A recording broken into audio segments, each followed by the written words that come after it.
Hola amigos, ¿cómo están? Vamos a continuar el curso de Excel y en esta ocasión con Power Query, vamos a ver el tema de las funciones de fecha. Vamos a ver la misma consulta que ya estado trabajando en los videos pasados. Para ello recuerden que para volver a conectarnos, vámonos a datos, consultas y conexiones, nos carga la consulta, damos doble clic o botón derecho, editar, que es editar la consulta. ¿De acuerdo?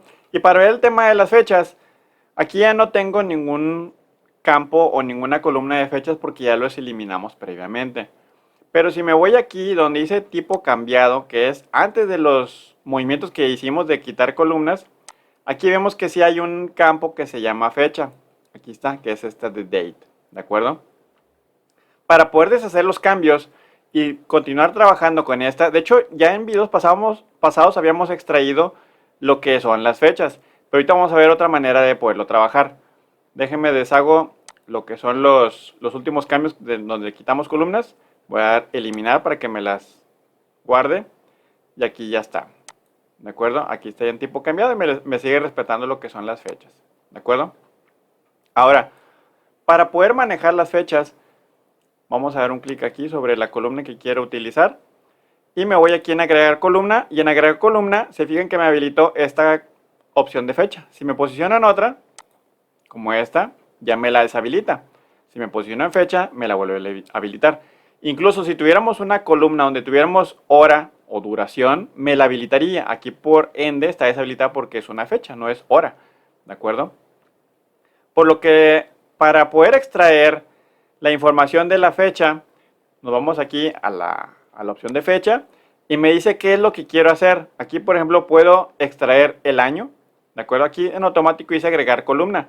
Por lo que si le doy un clic aquí en año y después un clic aquí, se fijaron que me agregó una nueva columna de año hasta el final. ¿De acuerdo? Aquí tengo estas que ya habíamos trabajado previamente. Si me voy nuevamente a fecha, le doy fecha y ahora solo quiero extraer el día de la semana porque no sé qué día es ese 1 de enero del 2014. Vamos a ver. Perdón, le puse semana del año. Déjeme deshago esta porque esa no me interesaba, esa consulta. Después fecha, semana, perdón, día, para saber el día de la semana. Vamos a dar un clic. Ya me dice que fue el día 3. ¿De acuerdo? Vámonos nuevamente a date, después fecha. ¿Y qué otro día quiero saber? Ah, bueno, el nombre del día de ese 1 de enero del 2014. ¿Qué día fue? No sabemos, vamos a darle un clic. Y me dice que fue miércoles ese día. Muy bien. Y así podemos obtener más información dentro aquí de fecha.